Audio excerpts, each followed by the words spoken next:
Yo hörni, what's up? Välkomna till ett nytt avsnitt.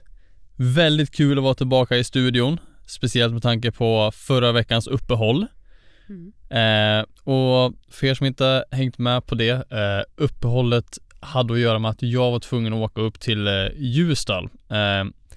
Som ni säkert vet för det här laget, så min mamma fick bröstcancer i våras. Och det är faktiskt andra gången hon får det. Hon hade också bröstcancer för 20 år sedan ungefär och blev friskförklarad från det. Men i våras åkte hon på bröstcancer igen, vilket känns sjukt oturligt. Såhär, räckte det inte med en liksom? Ja. Men. Så ja, fick det i våras och sen har hon gjort en mastektomi och plockat bort cancern därmed och lite ur lymfen. Och påbörja cellgiftsbehandling, strålbehandling, och det var lite komplikationer med det dessvärre. För hon har en gedigen sjukhistoria, min moder, för att hon har en kronisk tarmsjukdom som heter Mörbos Crohn, och sen har hon också psoriasis som är en hudsjukdom. Man klassar det som en sjukdom. Det vet jag faktiskt inte. Nej, man måste vara noga med sånt där, känner jag. Så att men har det ju... Så har jag överseende med att jag inte är så insatt i det jag talar om. Men ja, psoriasis i alla fall. Ni som vet vad det är, ni vet. Och allt det här har triggats igång lite av cellgiftsbehandlingen. Till exempel Mörbos Crohn synkade inte jättebra med cellgifterna, så de har fått experimentera, testa andra cellgifter.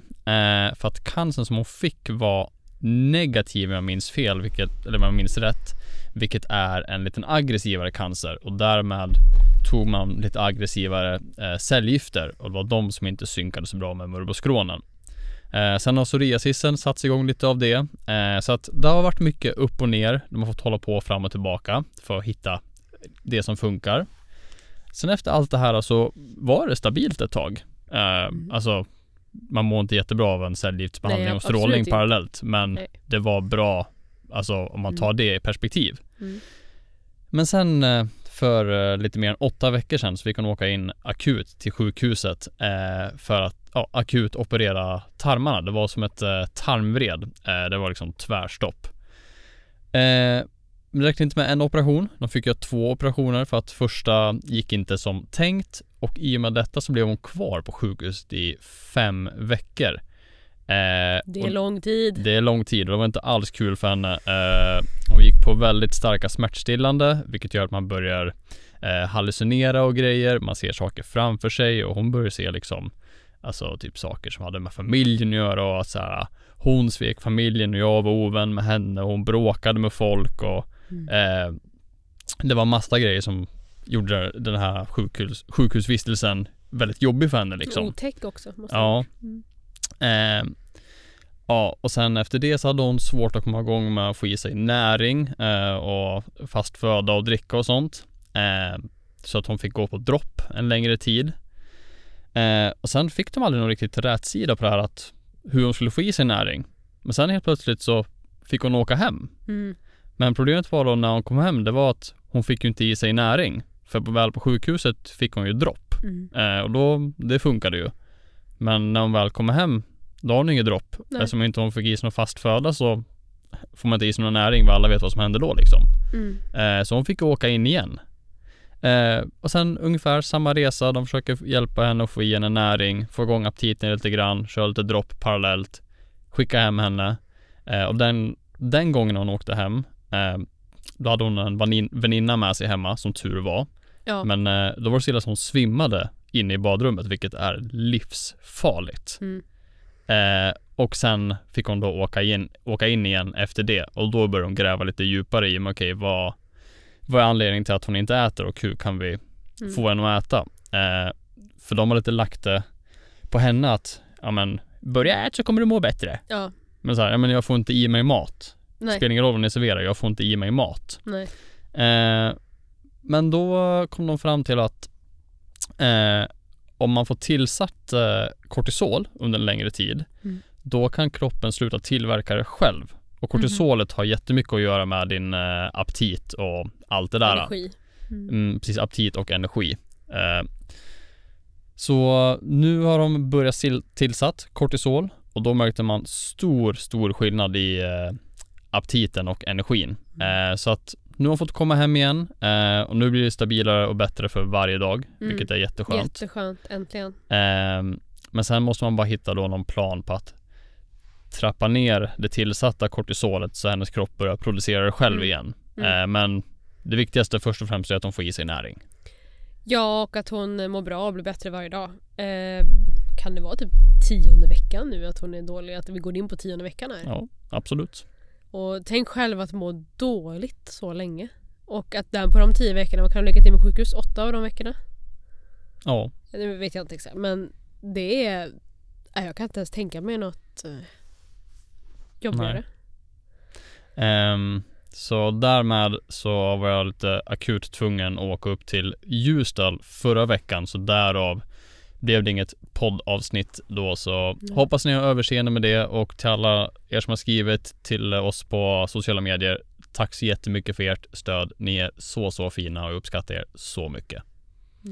Och mamma mår mycket bättre nu, så det känns superskönt. Sen fick ju också 2 avsnitt förra veckan, så vi ligger ju ändå i fas. Sant. Så visst, du var borta en vecka, men missa inte ett avsnitt. Aldrig. Sen är det också lite, det är ju inte bara jobbigt för din mamma såklart, utan det är också alla i hennes närhet. Framförallt du då, det är ju jobbigt för dig också som bor dels långt bort ifrån och inte kan vara där, men också som anhörig. Ja, det kan jag inte heller ens föreställa mig hur det skulle kännas. Nej, alltså, och vart och hälsa. Jag har varit och hälsat på mamma 2 gånger på sjukhuset. Och första gången jag hälsade på henne, det var när hon låg inne 5 veckor där då. Ja, just det. Och det var jobbigt att se. Dels jobbigt att se sin förälder sjuk och så pass sårbar. För det var då hon inte var riktigt med. Hon gick fortfarande på de här tunga smärtstillande och hon slumrade till mycket, och när man väl slumrade till då märkte man direkt att hallucinationerna satte igång liksom. Och så var hon ju rak av huvudet i och med cancern, så att, vilket gör att man ser så mycket sjukare ut också. Ja, absolut. Och så just ligga ner i sin sjukhussäng, det är slangar överallt och det var tufft. Det är ju en syn man önskar att man inte behövde se. Man önskar inte att någon behövde se sin förälder vara sjuk. Men det känns också så orelevant i situationen. Så här, ja men vadå, att jag tycker att det är jobbigt att se, ja hur är det för mamma då? Så att, fast vad, jo, absolut, I hear you, men som son till din mamma, att se att det är ju också en traumatisk upplevelse, för du ser personen du tycker är starkast i livet, som varit liksom en förebild för dig, ser den må dåligt och vara svag och sårbar. Jo. Det är ju något som är jättejobbigt för dig att se. Ja. Men hon mår mycket bättre nu i alla fall, och hon har sin syster på plats och sin väninna, så hon har 2 personer där som är med henne och ser efter henne just nu. Så det känns, vilket är jätteskönt. Vilket gör att det känns bättre för mig att vara här. Jag kan vara lite mer avslappnad. Det som är så skönt också, det är att du bor faktiskt bara 3 timmar ifrån. Det är långt, framförallt när någon är sjuk, då känns det som att det är på andra sidan jordklotet. Men som sist gång då, du kunde åka upp på dagen. Du åkte direkt. Det är så här, jag tar nästa tåg. 3 timmar så är man där. Hör du min mage? Vi åt ju lunch precis. Men det var inte en hungrig kurr. Det där var en... jag drack Celsius-kurr. Det blir bubblor i magen. Jag förstår. De skulle behöva komma ut, så att säga. Nej, men det är ju ett tema i sig. Nu ska vi inte sidetracka för mycket, men det här med att ha föräldrar på annan ort, det är speciellt. Det tycker jag är jättejobbigt. Absolut, det är enkelt för mig att ta mig upp, för det går mycket direkt tåg till Ljusdal. Man är där på 3 timmar. Uddevalla, det är inte riktigt samma story. Not so much, herregud. Det är inte lätt att ta sig dit alltså. Om du skulle ta dig dit med tåg, hur många timmar är det med byte och så? Oj, alltså förr räknade jag så 5. 5. Men och då tänker man, jo men vadå, det kan ju komma till Göteborg på typ 3,5 timmar med snabbtåg. Ja, men de matchar inte sen tågen därifrån. Så man får alltid byta. Men så det brukar också vara, förr var det att man åkte till kanske till Herrljunga, bytte därifrån, och så var det alltid en layover time på så här 45 minuter. Och ut till Göteborg, det är samma där. Typ nu när vi åkt senast till Uddevalla, då är vi också Göteborg, Trollhättan. Och så har pappa fått hämta upp oss i Trollhättan, vilket ligger typ 3 mil ifrån Uddevalla. Ja, ni har inga bra kommunikationer alltså. Nej, och när det är byten, typ om man hoppar av i Herrljunga så byter till Uddevalla, då byter från typ så här X2000-tåg till något så här litet gammalt tåg som knappt rullar liksom. Ja. Som inte kommer fram. Alltså så många gånger på de här 12 åren jag bott i Stockholm har jag rest fram och tillbaka och inte kommit ens fram till Uddevalla eller ens därifrån. På grund av olika anledningar. Det har alltid varit ett problem. Så vi hyr ju oftast en bil när vi drar. Men det var inte det jag skulle säga. Det är långt till Uddevalla. Oavsett tåg eller bil så blir det 5 timmar plus. Ja. Men sen också en annan aspekt också är att bo långt ifrån sina föräldrar.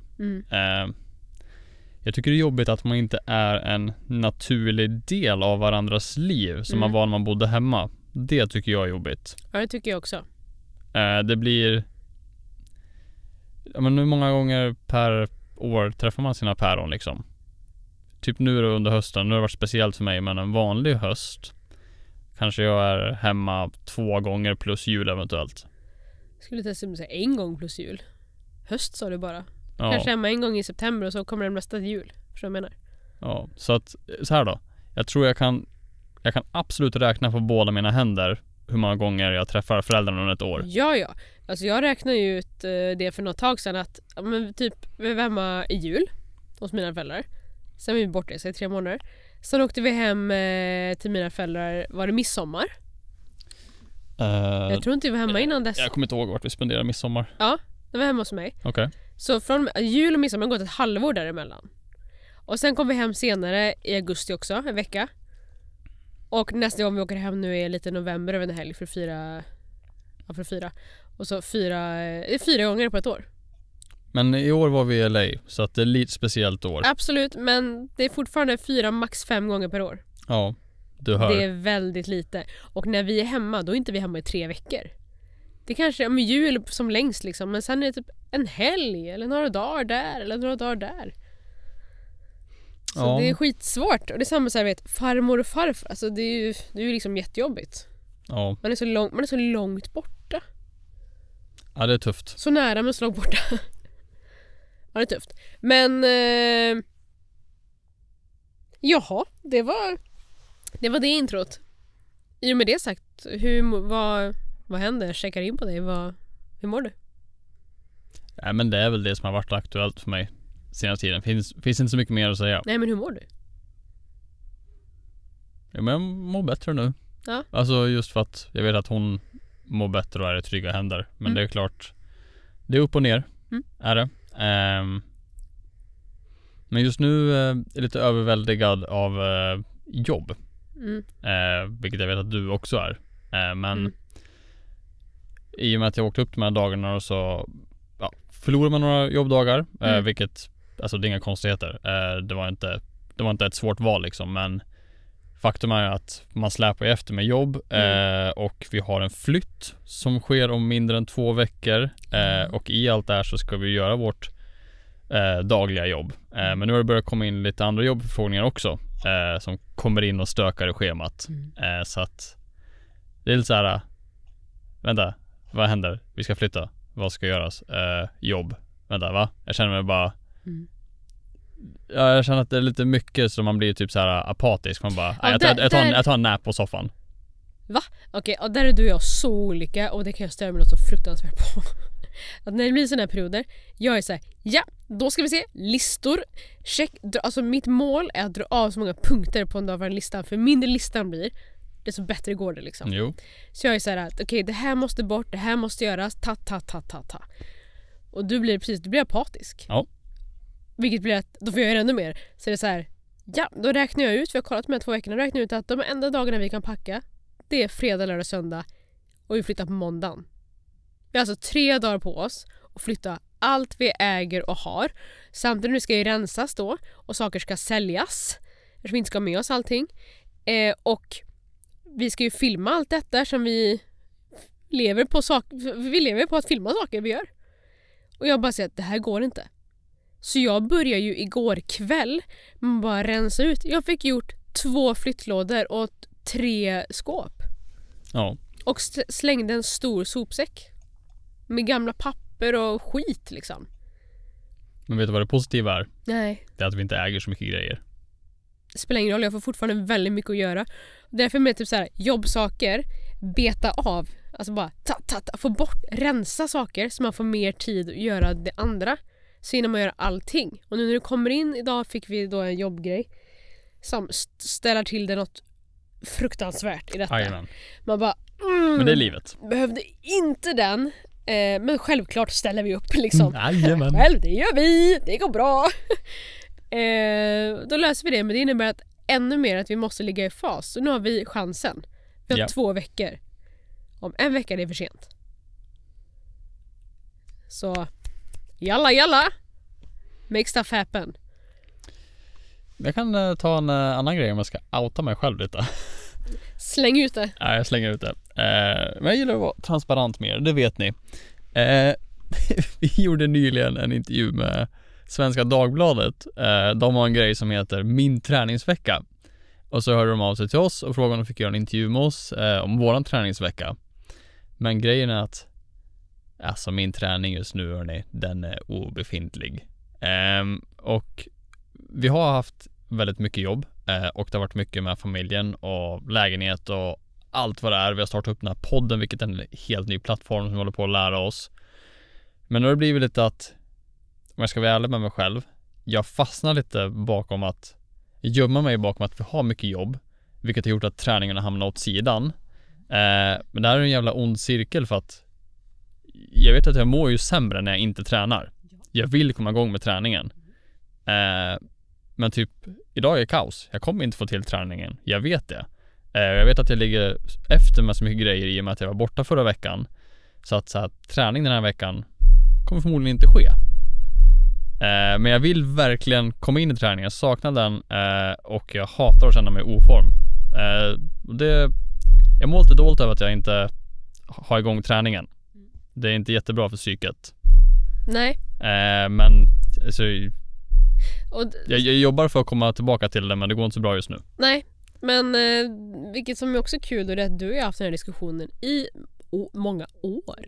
Jag har sagt till dig att vårt liv ser ut så här. Vi har valt det. Vi kommer alltid ha mycket att göra. Det kommer alltid vara någonting som är i vägen. Det kommer alltid vara opassande. Det finns aldrig en bra tid i våra liv. Typ den här flytten är bara ett praktexempel. Vi hade ingenting, helt plötsligt bara den faller in på sämsta möjliga datumet. Men det var helt öppet först. Och så ser vårt liv ut. Livet händer. Du har varit privata, din mamma blir sjuk. Livet händer. Ja. Och i och med vårt jobb, det blir så. Och det kommer mycket sista minuten, det är mycket stress.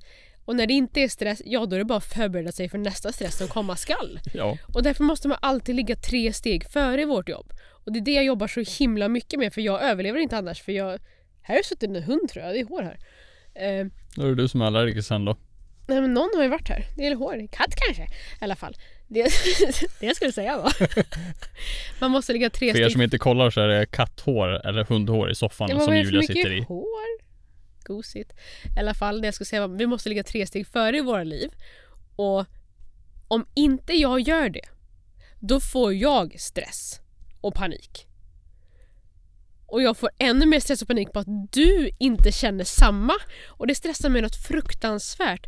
Typ det här med träningen. Alltså, det handlar inte om att jag tycker du ska träna för att se bra ut. Du ser jättebra ut. Du är sån här, han är sån här kille som alltid ser bra ut. Du vet, han kan äta vad han vill och så ser det bra ut sen liksom.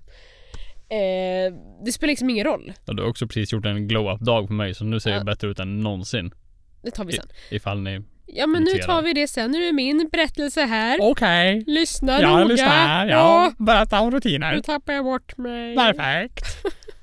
Har du sett Hitta Nemo? Ja, jo. Då är det en liten bläckfisk som, åh nej, nu bläckar jag på mig. Jag tänker alltid för att säga, nu tappar jag bort mig. Anyways, det jag skulle säga var vad var det? Du är störig för mig, pretty much. Oj. Jo, just det.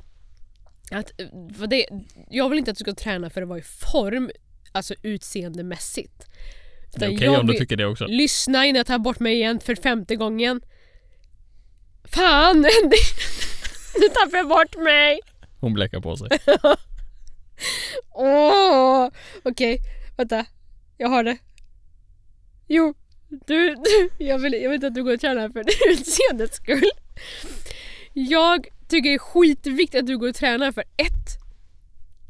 Vi jobbar med att dansa. Du måste träna. 1. Du blir sämre på ditt jobb om du inte tränar. 2. Du kommer skada dig om du inte tränar. 3. Du kommer inte orka vårt jobb om du inte tränar.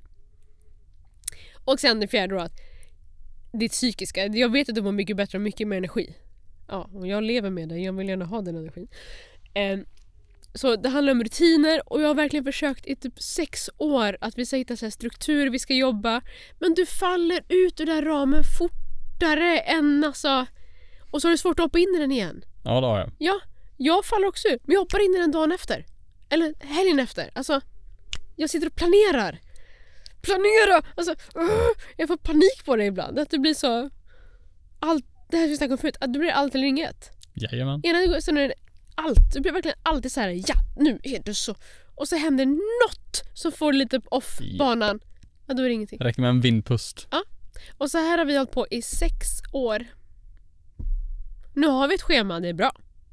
Det är bara att du ska följa det funkar ju inte. Det funkar jättebra, det är bara att du kommer inte in i det igen. Nej, exakt. Jag har sagt till dig också, när vi märker att någonting inte funkar, då justerar vi så vi hittar någonting som funkar för oss. Och träning, som jag sa, vi satt ju med SVT och alltså Svenska Dagbladet och blev intervjuade. Och då sa jag att det viktigaste är att man har realistiska mål. Alltså när man sätter upp träningen och planerar veckan, vad är realistiskt? Är det att den här veckan är körd, vi ska flytta, vi ska flyga till Ungern och uppträda? Ja, det kanske är dumt att hinna med träning överhuvudtaget den här veckan. Eller så blir det bara ett pass. Och då lägger vi den där. Men det är dumt, jag kommer inte gå upp klockan 5 och träna crossfit. När jag sov i 2 timmar. Så jag var lite realistisk. Så ja, där tycker jag. Och nu när vi har så mycket att göra, då får jag lite stress att jag hamnar själv. För det blir ofta så. För att du är lite confused. Men nu får du mig att låta dum i huvudet, men så är det ju inte. Jag är mer fokuserad på en grej i taget, medan du gör 15 saker i taget. Ja, och vårt jobb tillåter inte att man fokuserar på en grej i taget. Så du måste lära dig kunna ha 100 bollar i luften samtidigt. Ja, typ den här podden. Ja. Du har jag redigerar den först. Nu har du tagit över redigeringen. Men det går säkert jättebra, absolut. Men det tar det 5 dagar. För mig tog det 1 dag. Vi har inte 5 dagar. Och varje gång jag frågar, precis, nu kommer ursäkterna. Det är alltid något sånt här. Ja, men det var det och det var det. Det kommer vara något med den här också. Det kanske den här kommer vara det här kommer vara det bästa avsnittet vi har spelat in hittills. Det kommer vara problemfritt. Vi kommer hålla oss till 1 timma. Kommer hålla oss till sak som vi inte ens har gjort hittills. Nej, vi har just smält in i 23 minuter. Vi har inte ens sagt någonting av det vi skulle. Varför har vi en podd för? Nej, men jag säger det. Du har 1 dag på att redigera den här. Ja. Nej, men 1 dag, det menar inte jag från 8 till 23 på kvällen. En arbetsdag. Jajamän. Återkommer nästa vecka hur det gick. Annars tar jag över den igen. Ja. Men har du något mer du vill tillägga på hur läget är med dig, eller ska vi gå vidare? Jag är väldigt stressad at the moment. Men vet du vad? För att lugna din stress, då går vi vidare. Ja, jag fick inte prata om hur jag mår. Nej, du var så stressad. Allting handlar om dig hela tiden. Rulla introt.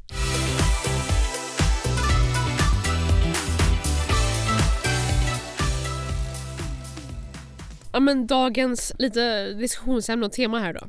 Lite struktur får vi ha. Lite struktur. Och det är ändå bra, för jag har en bra ingång på det nu. Det vi ska prata om är drömmar och mål. Och då tänker ni, what the fuck is that? Nej, men då tänker jag alltså lite mer ingående så här. Ja, fan tänker jag. Nej, men jag har svårt att förklara. Om jag bara för över det jag har i huvudet på en fil till er som lyssnar. Så här fortsätter vi. Nej, men det vi snackar om nu då, det här med struktur och planering och göra. Vi gör ju allt det här för att komma någonstans i livet.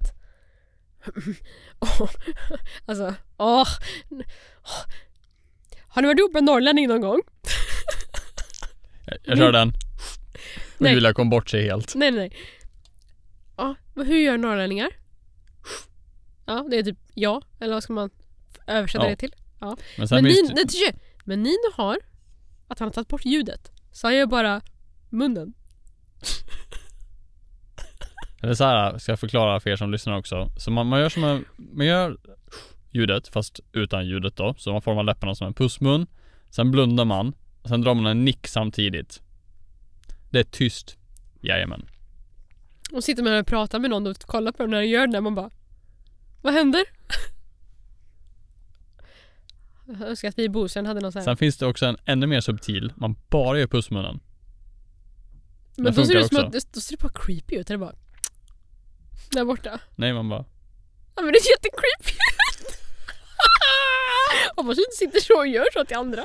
Nu kommer jag sluta med det. Sitter och möter den bara. Herregud. I alla fall. Det här med struktur och saker och planera lalla. Vi gör ju allt det här för att komma någonstans. För att vi har drömmar och vi har mål. Och då tänkte jag att det är skitrolig grej att prata om. För oftast får vi också frågan på våra kanaler. Ja, men hur man ska nå sina drömmar. Folk kanske vill jobba med dans eller bli något annat. Och frågar oss liksom hur man gör. And we don't have... Ingen aning. Va? We don't have ingen aning. Okej. Okay. Japp. Då bryter vi där. Nej, och då vill jag prata lite om det. För det har alltid varit väldigt en stor del av mitt liv att man pratar drömmar och mål på ett sätt som är typ lite sjukligt. Alltså att det blir så, man är så obsessed med sina mål och drömmar. Att man liksom man ska lyckas med det. Och för oss är det också avgörande i vårt jobb. Alltså når inte vi det vi vill, då tjänar vi inga pengar. Då är det sluta med det vi gör.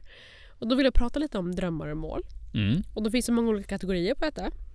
Och för att hålla det lite kort. Då skulle jag fråga dig.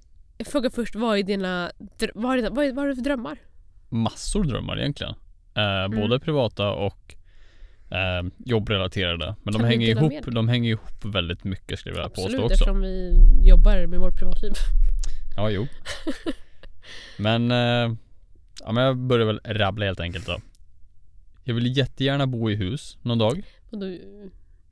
Ja, det är så min första dröm här. Nej, men jag försöker manifestera lite. Jag vill jättegärna.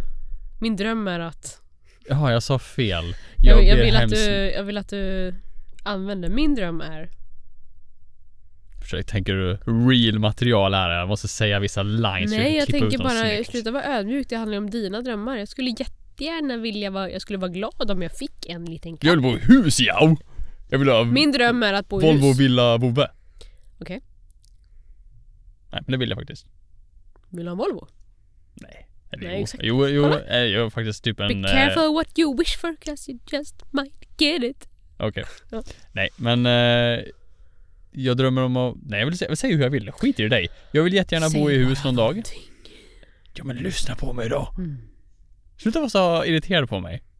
Du älskar mig. Ja, men det är svårt. Du älskar mig så mycket så att det är irriterande mycket du älskar mig.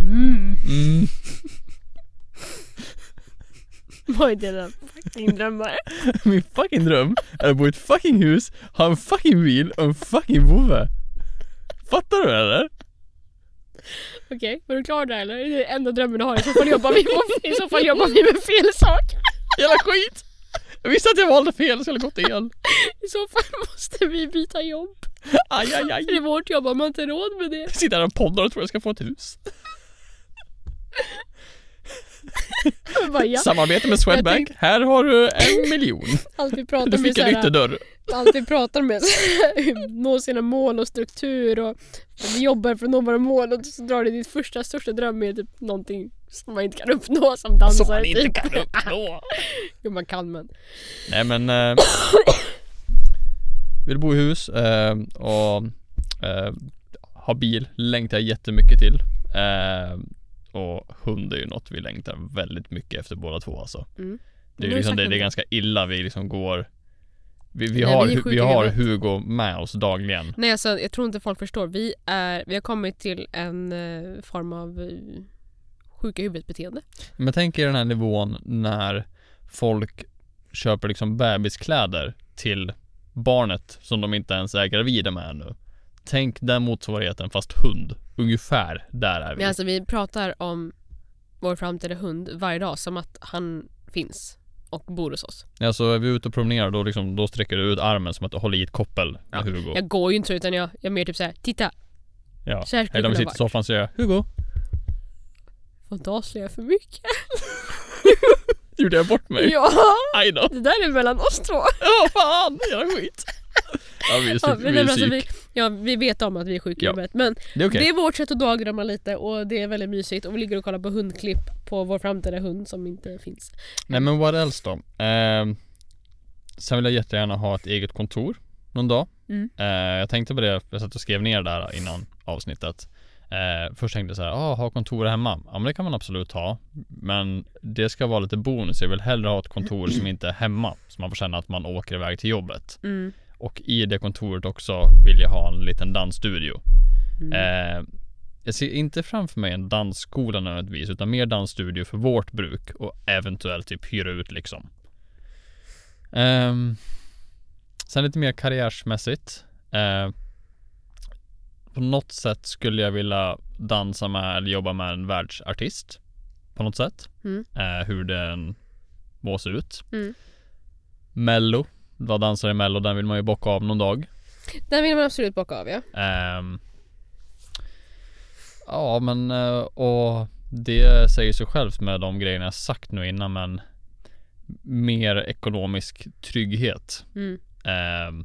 Så att man kan köpa de här grejerna som jag snackar om. Och också typ lite så här, ja men typ låt säga med LA och sånt. Så jag kunna åka dit oftare som jag vill. Eller typ så här, kunna göra mer satsiga kanske YouTube-videos. Så här, ja men vad ska vi göra för video nästa vecka? Ja men ska vi åka till ett nöjesfält i ett annat land? Ja men vi gör det. Så kan man göra det som en video utan att det behöver planeras jättemycket ekonomiskt, utan att man har den rullningen i bolaget. Det låter dock inte som en ekonomisk trygghet, det låter som en ekonomiskt oberoende person. Så sätt också.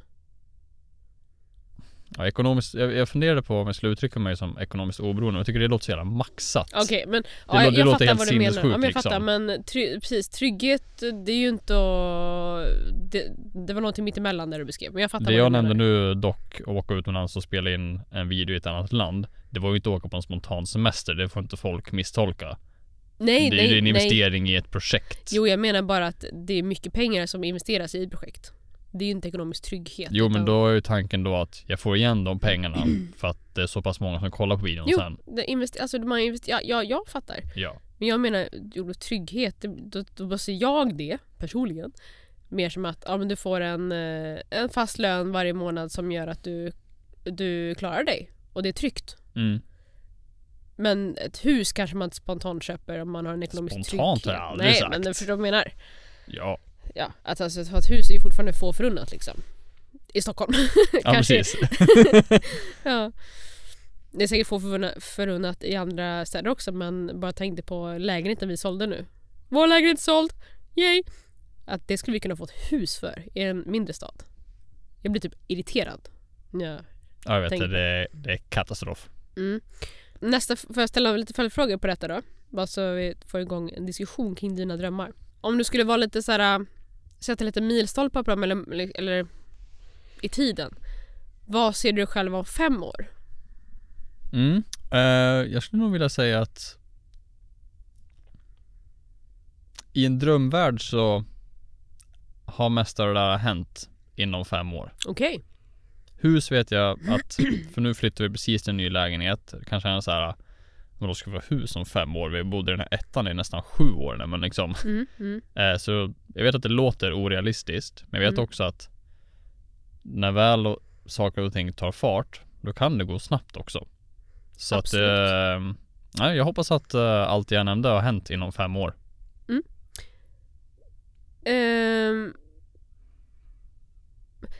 Vill jag förfråga på det också? Tror du man kan drömma för stort? Absolut inte.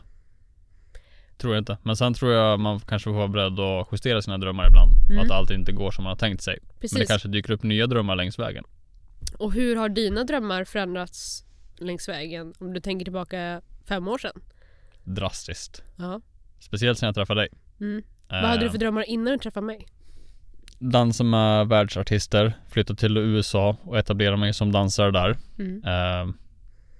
Var väl typ så min dansresa började med Step Up-filmen och som jag tror jag nämnde i något tidigare avsnitt, att jag skulle flytta till USA och gå samma skola som de gick i Step Up-filmen och bli the shit där borta liksom. Men var det fortfarande en dröm när du träffade mig? Alltså förstår jag i början där? Eller nej, pratar vi typ den hade nog svalnat då. Men jag hade den under min dansutbildning. Jag var på väg att inte gå andra året på dansutbildningen, för jag var redo att sticka till USA. Det var så. Okej, det visste inte jag. Ja, min mentor på linjen övertalade mig till att gå andra året också. Och sen när jag ville sticka efter det så gör det, men Ja, men det är väl smart gjort så bara för att få din yrkesutbildning. Exakt. Eller ja, det som var dock med min yrkesutbildning, det var ju att man fick söka om till 2:an. Så det var inte att jag hoppade av. Utan det var ju att man gjorde ett val om man skulle söka till 2:an eller inte. Okay. Så man kan bara ha gått 1 år och fortfarande få en yrkes... Ja, då får du ju något annat diplom, I guess. Okej. Men om man ändå gått det, då vill man inte gå 2 år då, så man blir göra hela fullskaliga... Ja, det var inte alla som gjorde det. Nej, alltså jag fattar om man inte gör det för att man tappat intresset för dansen och sånt där, men om man... Någon som börjar gå någon annan linje istället eller något. Men ja, den drömmen hände ju inte. Och jag trodde väl i allmänhet från början att jag skulle bli mer av en industridansare. Att man främst jobbar som dansare inom produktioner och på scen och sådana saker. Men idag jobbar jag ju främst med sociala medier. Och det var ju aldrig något jag planerade för. Hade jag absolut ingen plan på det. Nej. Sen kan jag dock göra en confession att det är något som alltid har fascinerat mig med sociala medier och offentligheten, för att jag vet att jag följde de här bloggarna mycket när jag gick i gymnasiet. Krilleboy och Kissy och Desi och Pau och allt vad det var. Hade till och med en egen blogg där jag gjorde uppdateringar. Det är så kul att du hade det. Ja, jag la upp så här dagens outfit, skrev vad som hände i mitt liv. Tror jag la upp om något tekniktips ibland. Jag vet inte, alltså sånt jag var intresserad av. Så att på något sätt har offentligheten och viljan att dela med mig om mitt privatliv har funnits där sedan ganska tidigt. Så helt oanat är det väl inte att jag ramlade in på den här banan. Men att börja dansa, det fanns ju ingen motiv med att börja dansa och en offentlighet i och med det riktigt. Nej. I hear you. Men när du var liten då, vad var dina drömmar då? Vad var det du ville? För då hade du inte ens börjat dansa än. Nej, för jag började dansa när jag var typ 18 bast, så att det var det som hörde ihop med att jag pluggade el på gymnasiet, att jag hade inga större passioner eller drömmar. Sen jag höll på med sporter och så. Jag höll på med motocross och alpinskid. Hade du inte drömmar inom sporterna? Jo, klart jag ville lyckas där, men jag gjorde aldrig det. Jag var aldrig på den nivån liksom. Nej.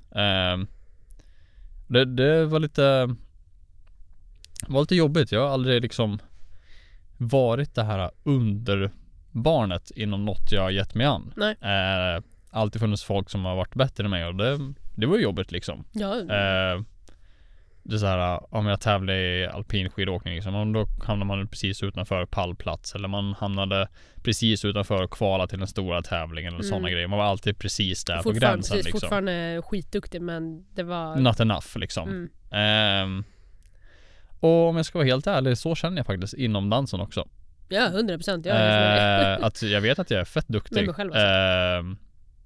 Och alltså jag utvecklas så mycket sen jag började dansa. Just i och med att jag började dansa senare också. Liksom, när jag började min yrkesutbildning, jag hade ju inte någon grundträning i de klassiska stilarna. Så jag låg ju så mycket efter.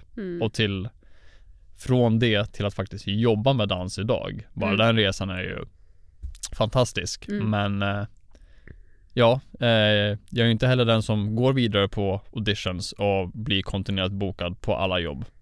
Men det som är så fantastiskt då, det är att vi har byggt vår egen plattform där vi kan jobba med oss som ett brand och få massa jobb tack vare det.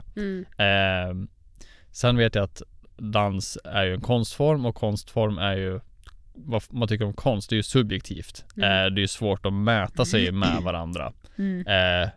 Men jag vet med mig själv också att jag är inte den som ställer mig på scen och kör ett solo och alla applåderar för att det är det sjukaste de har sett. Sen vet jag att jag är duktig dansare, men jag dras mer åt att vara koreograf och skapa. Det brinner mer hos mig än att vara bakgrundsdansare i produktioner. Så sätt har väl mina drömmar ändrats i och med den insikten. Vilket jag är helt fine med. Ja. Alltså verkligen. Men också inte att vad ska man vilja komma med det då?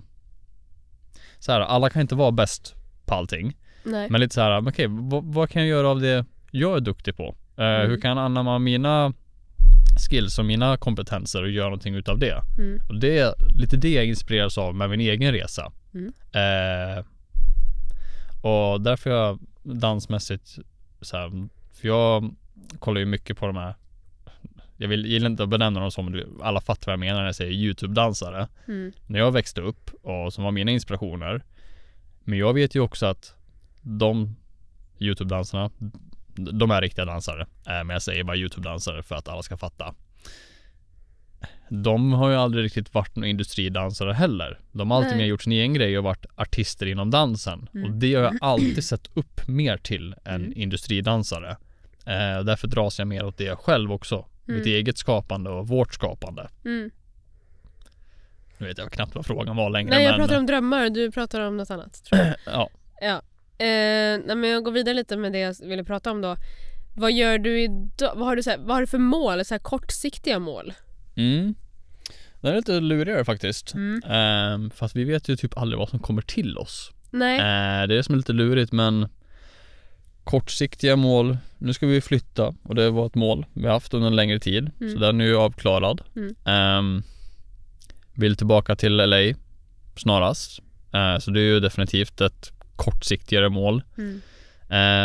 Men sen också något som vi jobbar för nu, som jag har som kortsiktigt mål, det är att engagera mer folk i att kanske vilja lyssna på podden eller kanske kolla mer på våra vloggar och följa med i vårt vardagsliv. Då snackar jag väl mer om podden och YouTube-kanalen i allmänhet, men också de andra plattformarna, för att vi börjar utforska lite mer med att göra lite andra typer av videos än bara dansvideos och typ challenges och testa videos som vi gjort på YouTube innan. Lite för att vårt liv ser ut som det gör. För det är ju roligt att i med den här intervjun vi gjorde med Svenska Dagbladet att folk tror att vi bor i en dansstudio 24/7, men det är absolut inte så våra veckor ser ut. Det är långt ifrån sanningen.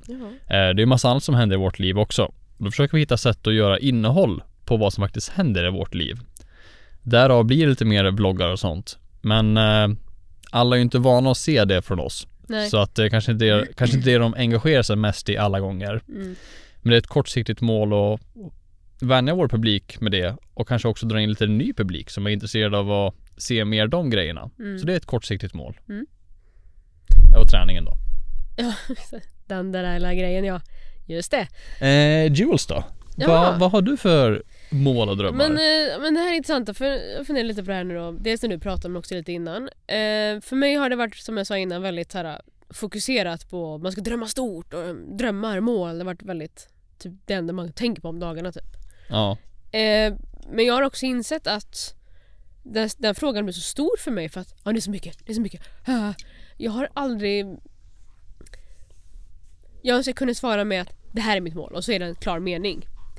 Jag måste liksom specificera mina mål lite mer. För mig har det alltid bara varit lyckas. Att det går bra för mig eller att i det jag gör går det bra. Ja. Sen Mello har alltid varit ett sånt exempel. Det har varit ett konkret så här. Mello vill jag göra. Men på senaste år har jag bara tappat det. För det blir så här, jag vet inte, jag kommer göra Mello någon dag. För det liksom... Men det är fortfarande ett mål. Ja, absolut, det är ett mål bara för en överstökad på något sätt. För det känns som att alla dansare har gjort Mello utan vi typ. Så är det absolut inte. Nej, det är absolut inte så, men det är bara med känslan man har varit in i game länge nu, va. Men sen har samtidigt blivit så här, ju mer och mer ju äldre jag blir, så inser jag typ att Mello har typ dött lite för mig. För var jag ju värsta Mello. Jag var Mello-nörd för. Det var liksom mitt största mål att jag står på Mello. Det var så här bam. Men då får jag vet vad du menar, men förklara för lyssnarna och tittarna när du var Mello-nörd. Du måste förklara vilken nivå vi snackar, för den var ganska hög. Du tycker det, men jag tycker inte det. Det finns Mello-nördar. Vi snackar, kommer ihåg årtal och koreografier och grejer. Alltså, men du måste också förstå att det var så här jag lärde mig dansa. Ja, exakt. Allt jag såg på tv där det fanns form av dans, det spelar jag in. Min första inspelning från Mello var 2000. Alltså 24 år sedan. Jag minns då, jag kan det programmet utan till. För det var jag. Jaha, du kan liksom vad som sker i programmet och allting. Jag kan replikerna, låten och allting. För jag kollar på det kanske 3 gånger om dagen. Jag skojar inte. Jävlar. VHS. Alltså vet man spelar in på VHS. Jag spolar tillbaka, tittar igen, spolar tillbaka, tittar igen. Kollar på dansen, hur de uppträder. Jag tyckte det var så intressant med musik och dans. Så jag kollade på allting. Och därför jag kan låtarna, för att jag har kollat så mycket på det. Inte för att jag har forskat. Och så gjorde jag med varje Mello i flera år. Varje Britney-framträdande. Jag har så mycket sånt. Jag kan programmen utan till. Och därför kan jag säga vilket årtal det var. För att på min VHS står det ju Mello 21. Som du var så säker på nyss. Nej, men jag tänkte säga 2020, men det är ju nu. Alltså, det är därför jag kan dem. Men det var så 2020, det är nu. Ja, Jaha, nu fattar jag. det. Ja. Därför jag bara 2001, 2002, 2003. Alltså alla de där. Och då kan jag texterna. Jag kommer ihåg på fritids. Då är vi obsessed liksom hela tiden med låtarna. Du ser ju på kidsen idag. De är också lite obsessed med Mello. Absolut. För att det är musik de tycker om. Och det är liksom färgglatt och party och allting. Som och jag var ju vi. likadan. Men Mello förr var ju inte som Mello är idag. Så jag har ju varit med från back in games när det bara var ett program. Det är inte deltävlingar. Ett program, typ 10 bidrag. Att vi snackar Roger Pontare. Alltså liksom. Det Jag vet inte, var det så back in the days? Ja. Ett program? Ja! För jag var inte den som kollade Mello när jag växte upp, så jag har inte koll. Nej men vadå, kollar du inte Hanna Hedlund? Hallå, hallå. Ja, men jag hörde låten, men jag kollade inte på programmet. X22. Det är ju från... Det var inget vi slog på hemma det är 2000, liksom. år 2000. Ja. Därför kan Barbados, alla de där låtarna, för att det var förr. Och det var så jag lärde mig dansa genom att kolla. Det är därför jag också kan imitera folk. Jag kan kopiera folk, för jag har suttit så här. Ja, du är sjuk på att imitera alltså. Ja, för att det är så jag har lärt mig allt Vi jag snackar jobbar inte med bara idag. dans heller. Nej, men det är så jag har lärt mig allt jag jobbar med idag. Att jag har studerat på noga håll. Men i och med att jag skulle komma fram med drömmen då, att ju äldre jag blivit har det suddats ut för att skärmen har försvunnit från Mello. Jag tycker dansbranschen var inte kanske som jag målade upp den när jag var liten. Så det har också tagit bort skärmen från det hela. På vilket sätt var den inte som du hade målat upp den då? Det är en helt annat poddavsnitt, ska jag säga det, för det är en lång diskussion. Kan du inte säga någonting bara för att ge dem en... Vi behöver inte gå in för djupt. Det är korrupt, det man ska säga. Alltså... Ja, men någon kort utveckling. Jag fattar vad du menar, men folk som lyssnar eller kikar. Det skulle inte spela någon roll om jag skulle vara Sveriges bästa dansare. Om jag skulle vara världens bästa dansare. Jag skulle inte fått jobbet. Via en audition till exempel. För att... Ja, för att det handlar om så mycket annat. Du ska kommit in på rätt fot från början. Rätt kontakter, det handlar så mycket mer. Lite korrupt på det sättet. Och så är det hela dansbranschen, inte bara Mello, utan det kan vi ta ett annat avsnitt. Ja, absolut. Och sen då, jag har jobbat mycket med tv-produktioner. Och nu när vi har gjort allt, jag har gjort allting, jag har sett allting. Det är inte så glammigt som det ser ut. Sen tycker jag kommer fortfarande kolla på Mello. Jag är fortfarande en nörd. Ja, snälla, vi riggar upp en dator nu och i LA liksom. Ja, men jag är fortfarande nörd och jag har mycket åsikter. Jag sitter i, jag blir så här Mello-kritiker. Eller sitter och så här, jag tycker att manuset där, som jag har sett alla år så noggrant, så kan jag verkligen så här utvärdera Mello på ett annat sätt. Så jag har tagit bort hela skärmen, och så tycker jag inte programmen har varit lika bra det senaste som det var förr. Jag vet inte om det är för att jag är äldre eller om det faktiskt inte varit lika bra. Och så är det ofta så att låtarna jag tycker om tycker ingen annan om. Nej. Och vice versa, de låtarna mina vänner tycker om, jag bara, skämtar du? Va? Ja. Det var ju bara typ du och jag som tyckte om Erik Sades. Jag tyckte det var helt fantastiskt Det går nummer. morning. Jag tycker, Jag tycker den var genialisk. Alltså koreografin av Benke, alltså numret var folk snackar om att hans styling point. var konstig. Jag bara, jag tycker on point. Jag tycker det här är fantastiskt. Och Kenny som dansade bakom honom som körde solo, alltså det var fett. Allting var fett. Låten var fet, den satte sig, scenografi. Anyways, nu pratar vi inte om Mello. Så det avdramatiseras lite för mig. Och det var typ lite skönt. Så får jag Mello, jag blir jätteglad. Men då vill jag få det för att jag är jag. Och att en artist vill ha med mig. Eller oss. Eller att jag får korra eller... Fast jag gillar mer att uppträda än att korra. Så gärna uppträda. Det kommer hända en dag, det är lugnt. Men så det är inte min stora mål längre, eller min dröm. Och varför jag började med det var ju för att det var en konkret dröm jag haft. Men nu har jag väldigt så här okonkreta drömmar som jag tror jag må typ så här fundera lite på dem mer. Som sagt, det har alltid varit så här, om jag ska bli, när jag var liten var det ju så här, jag ska bli känd. Du snackade ju förut om att du hade att det var naturligt att du håller på med det du gör idag. Och jag sa ju till dig för någon vecka sedan att jag har insett det också, att jag har alltid varit någon uppmärksamhetssökande liten teaterapa i allt jag gjort. Det här med att spela fotboll, ja men då skulle jag vara bäst för jag skulle bli fotbollsproffs i Barcelona. Ja. Det är inte bara att man ska vara bra på fotboll. Nej, jag ska vara proffs i Barcelona. Fotbollsproffs. När folk frågar vad jag ska bli. Fotbollsproffs. Och sen jag ska bli artist. Det var bara såna stora liksom grejer. Fanns inget annat. Också uppträdde på skolan, inför hela skolan. Jag var inte nervös, det var en självklarhet. Ja. Jag är en stjärna. Alltså det här, jag som går in i förskoleklass var jag då 6 år. Uppträder och som Britney och mina bakgrundsdanser. Givet. Gör koreografier och allting. Älskade. Och sen, när jag blev lite äldre, då startade jag också en blogg. Den var ganska, inom stadstecken, stor när man får en liten stad. Mm. Ja, det är många tittare eller läsare, vad kallar man dem? Följare? Ja, läsare blir det väl. Hade absolut dagens outfit och mycket mode. För jag var jättemoderniserad ett tag där, men det försvann. Och sen Stockholm så vet jag alltid bara sett mig själv också bara. Och jag vet inte vad jag har sett någon det går bra för. Den är så ospecifierad. Ja. Det ska bara gå bra och lyckas. Och det är samma nu i mitt jobb, det jag gör, men dansen då, man vill att det ska gå så bra som möjligt. Sen vad det exakt innebär, det har jag inget konkret på. Jag vill kunna att det går så bra som möjligt för oss att vi kan tjäna pengar och överleva på det vi gör. Och gärna lite mer än bara överleva, utan att det ekonomiska spelar absolut roll. Jo. Man är ändå 31 när man känner så här att en ekonomisk trygghet hade varit väldigt trevligt. Så jag har väldigt ospeciella drömmar. Sen dansa med världsartist har alltid varit min så här största dröm. Du vet den här drömmen man har som bara sen så här, det där skulle jag dö för. Men jag jobbar inte dagligen för att få det, för i så fall hade jag flyttat till USA och liksom jobba på ett helt annat sätt. Händer det så kommer jag vara jättelycklig, men Beyoncé kommer inte ringa mig imorgon.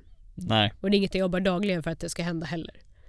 Men jag vet att det kommer komma andra möjligheter för mig i mitt liv som dansare och koreograf och performer med kanske andra artister. Jag har ju turnerat med massa artister, men det kanske kommer någon som jag aldrig, eller möjlighet med någonting annat som är så här: wow, vilket drömjobb. Men jag har inte drömt just det jobbet. Nej. Det är samma om du säger flytta till New York, säger vi, och bo i lägenhet och leva på dans. Shit, vilken dröm. Ja, men det är inte en specifik dröm, men jag skulle bli väldigt glad. Ja, jo, jag fattar. Det enda konkreta drömmen jag har, det är också som du sa, att en vacker dag ha ett hus. Det drömmer jag om. Jag saknar så mycket av hus alltså. Ja, men jag drömmer, jag tar inte det för givet, eller jag vet att det är väldigt få förunnat och framförallt här i Stockholm, men jag drömmer om att ha ett hus i Stockholm. eller strax utanför, men tillhöra Stockholm, inte i Uddevalla liksom. Nej. Där jag kan bjuda hem min familj. Där vi kan ha julafton. Där vi kan bygga vårt liv. Där vi kan ha whatever it is. Men jag skulle också varit jättetacksam om jag fick en stor lägenhet. Där man kan bjuda hem också. Jag vill nog hellre ha ett hus faktiskt. Det är det, jag vill ju ha det här med garage och tomt och grejer. Ja, jag fattar. Det är men det jag vill ha. Jag drömmer om ett hus, det är absolut. Det är en konkret dröm jag har. Och sen som du sa med studio. Jag drömmer verkligen om att ha en studio. Ja. Den vill jag dock ha ASAP. Inte om 5 år. Nej, det är det som är. Jag drömmer verkligen om att ha en egen studio. Och som du sa, jag vill inte ha en dansskola. Nej. Jag vill foka på mitt, för om man har en dansskola. Kanske en dag, men inte just nu. Vem vet, men det är inget jag drömmer om. På. Det är inget jag drömmer om. För det är en helt annan verksamhet. Det är jättemycket jobb. Ja. Jag ska ha personal. Jag vill ju jobba med min konst och vår konst. Och jag vill skapa, jag vill kunna repa, jag vill kunna träna. Jag vill skapa jättemycket dans. Jag vill göra massa dansvideos. Alltså, jag vill skapa, men för det behöver jag en studio. Och där begränsas jag lite i mitt arbete. Att jag är fast i ett kök. Eller vet, så man behöver en spegel liksom. Och därför blir det så dumt för mig. För att jag har bara tänkt stort. Och jag har också alltid tänkt att en dröm är aldrig för stor. Nej. Det är verkligen, jag står fast vid och så här, om inte drömmen skrämmer dig så är den inte stor enough. Har jag alltid också tänkt. Men så också kom på det att i och med det här poddavsnittet så att jag har väldigt okonkreta drömmar då. Och det kommer jag till nästa då, så här, mål och vad mer för att nå sina drömmar.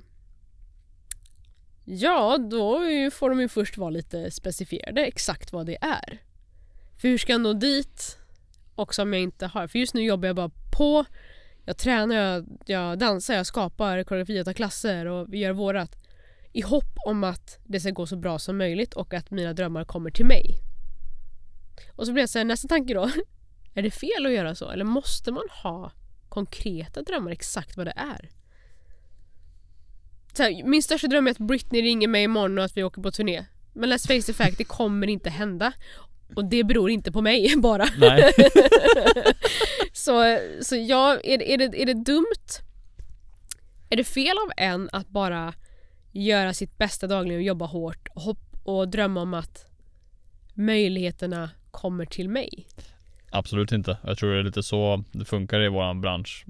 Nu snackar vi mer influencerbranschen då som kreatör. Jag pratar om dans också. Ja, men fast som... För det känns som att jag kan söka mig till möjligheterna genom mer än att bara... Fast dans då, jo det kan du göra. Då kan du flytta till rätt land. Absolut, men då får ju det... Men då, jobbar du inte aktivt för det. Nej precis, men om att flytta till LA hade varit min största dröm. Alltså, då hade jag ju jobbat med något annat för att få pengar. Att kunna flytta dit från första början. Ja, men då ska du ha ett vanligt visa. Då måste du antingen får du nöja dig med det visat, eller så får du till att ha 2 visan. Så du får jobba också inom entertainment. Exakt. Eller så, för jag gissar, har du green card, då får du väl göra vad du vill. Ja, fast jag menar inte, du pratar om en annan grej. Jag pratar om att jag måste jobba med någonting för att få upp budget. Jo, men då förklarar jag hur det funkar. Dit. Jo, men det är ju inte så fritt i USA. Nej, men jag måste jobba med något annat samtidigt. Ja, men det får du ju inte på det visat vi vill ha. Nej, men här i Sverige. Samtidigt här i Sverige måste jag jobba med någonting annat där jag kan dra in pengar, alltså få en heltidslön. Och sen efter mitt heltidsjobb måste jag dansa. Och på det sättet försöka få ihop en budget. Alltså inte lägga pengar på någonting annat. För att ens kunna ansöka om ett visa i LA. Absolut.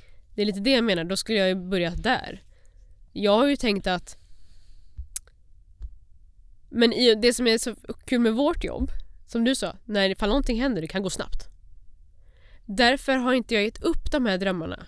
Därför drömmer jag fortfarande om det.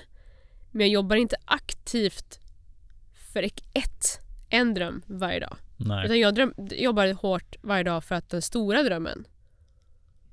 Och vad det nu är, det kan inte jag specificera. Och det finns, det jag skulle komma fram till förut, det är att det är för många frågor om hur man når sina mål, drömmar och sånt. Och det skulle jag väl säga, beroende på vart med specificera lite mer både långsiktiga och kortsiktiga och mål och drömmar. Inte bara jag skulle bli bättre på att läsa. Typ, det är en sån grej jag skulle kunna säga. Eftersom jag är dålig på att läsa. Ja, men mitt mål är att bli bättre på att läsa. Ja, men men hur ska du göra det då? Alltså, istället för att säga jag ska skriva 3 noveller innan årets slut. Då har du ett mål. Om det bara är jag är bättre på att läsa. Det kommer inte ske. Alltså, lite så, jag tror man måste mer specificera och sen fundera ut hur man ska nå. Typ du säger att du vill träningen, det är ditt mål. Jag vill bli vältränad. Okej. Here you go! Nej, men hur ska du göra det då? Det måste finnas en väg. Och när man inte har en tydlig mål, som jag inte har då, så finns det ingen tydlig väg. Jag skulle vilja bryta ner det till något enklare än så faktiskt. Jag skulle vilja bryta ner det till 2 grejer. Det låter som en jäkla motivational speaker här, men jag kan väl leka det för 2 sekunder. 1. Man måste fråga sig om varför. Varför gör jag det här? Varför kliver jag upp varje dag? Och i vårt fall då, vi jobbar med content. Varför går vi ut i kylan, gör våra dansvideos? Varför sliter vi med våra YouTube-videos? Varför går vi hit en gång i veckan och spelar in podd? Måste man fråga sig varför, ha ett tydligt syfte. Och i mitt fall då, där är ju för att bygga vårt varumärke så starkt vi kan, bygga olika inkomstkällor för att vi då en dag ska kunna ha hus och allt det vi sitter och snackar om. Och steg nummer 2 i det här, när man har listat ut sitt varför, var konsistent. Det är det absolut viktigaste. Det handlar inte om att vara grym på någonting från början, för det får vi oftast höra från folk som är kanske intresserade av att börja jobba med content, jobba med innehåll.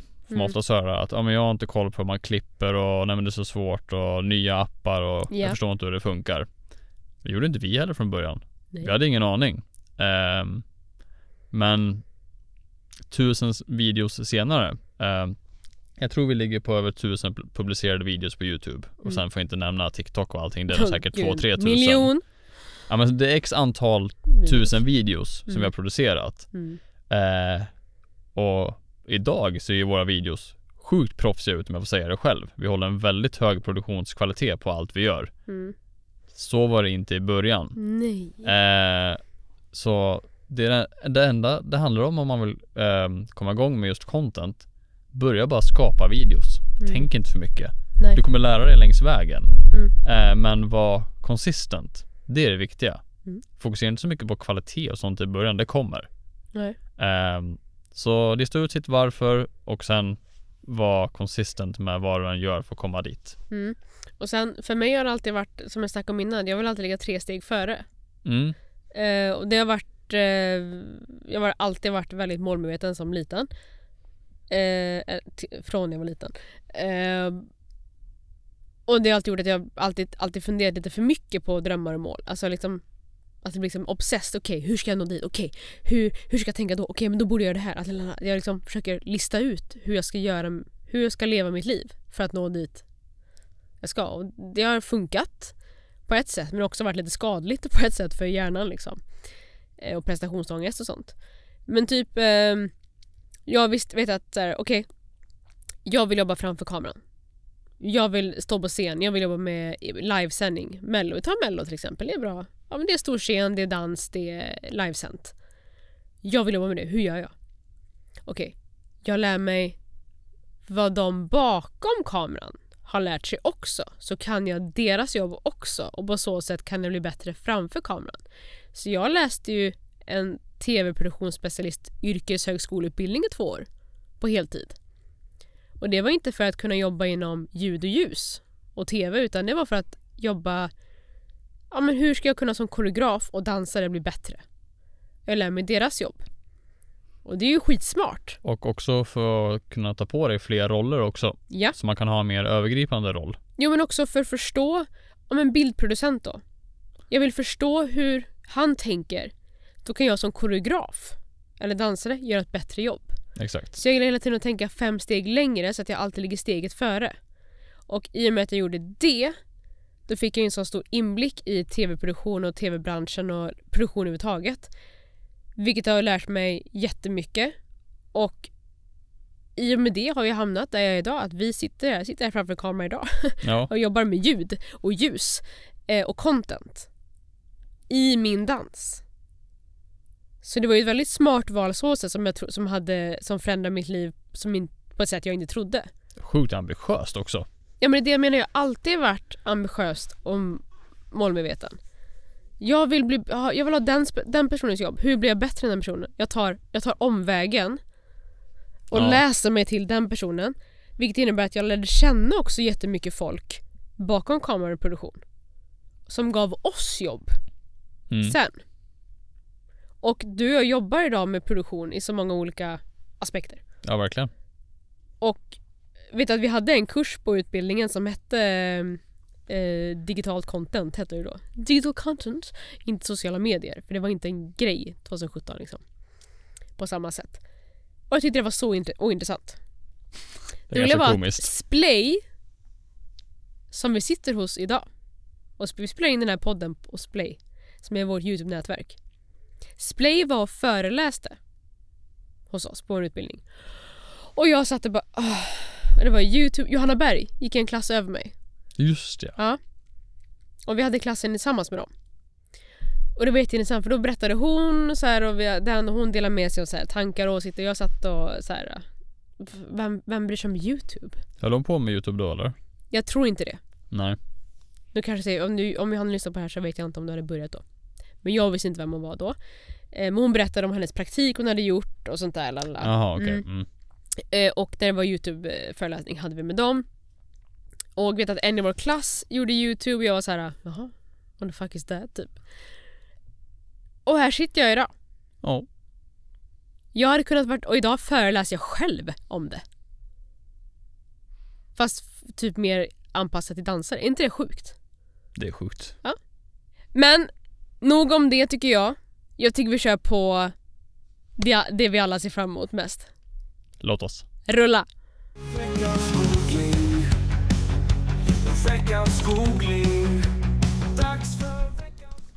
Okej, men jag har min klar. Langa. Och eftersom du har telefonen så får du kanske googla detta svaret då. Har du ett svar? Nej, men alltså vad menar du? jag har ju googlat en sak. Ja. Som jag minns. Men då ska du ha svar på det. Ja, men jag kommer inte ihåg exakt svaret. Ska du förstöra min googlingshistorik? Langa. Det jag har är: hur många hjärtan har en bläckfisk? För jag hörde... Det minns jag svaret på, tror jag. Ja, och jag har för mig att det var 3. Jag har för mig att det var 8. Va? Nej, det är armar. Nej, det är spindel. Och bläckfisk. Anyways. För det vi hörde, vi var på en middag och det var någon som bara sa det. Jag bara, nej, det är klart han har bara 1 hjärta. Men tydligen så har den 3. Det stämmer, 3. Visst? Är inte det sjukt? Det är riktigt sjukt. Det är en bra googling. Hur många hjärtan har en bläckfisk? Det har ni inte tänkt på där ute. Ska vi se vad jag har då. Just det, vi bara säger att vi har slutat med 3 googlingar var. Vi tar bara en var nu med. Ja. För att ni är nog väldigt dåliga på detta. Ja, jag har några Dragon Ball googlingar här, men de kan vi släppa. För jag vet Tack. att du blir irriterad då. Tack. Älskar Dragon Ball, by the way. Kamehameha. Jag har googlat på senaste dag. Där diskuterar vi deo som inte lämnar fläckar för herr. Skulle ta den här tishan i morse. Såg att det var lite gula fläckar under armarna. Och nu är det enda ni kommer tänka på också när ni kollar på mig. Tror att det är slutet av podden. Så inser jag, eller vad du som sa det bara, men du kanske borde byta deo. Jag har ju typ använt samma i flera år. Man tänker inte så mycket på det liksom. Så jag kan ha hittat en nu som inte lämnar fläckar. Som jag ska beställa hem. Får vi se om jag slipper sitta här med gula fläckar under armarna nästa gång. Det var det. Ska vi ta och runda av? Ja. Ja. Jag väntar på dig. Gör det. Du väntar på mig? Gör det bara. Ska jag bara göra det? Vi har inte tid att tjafsa, gör det bara. Nu börjar de bli irriterade. Ja, det är kom igen nu.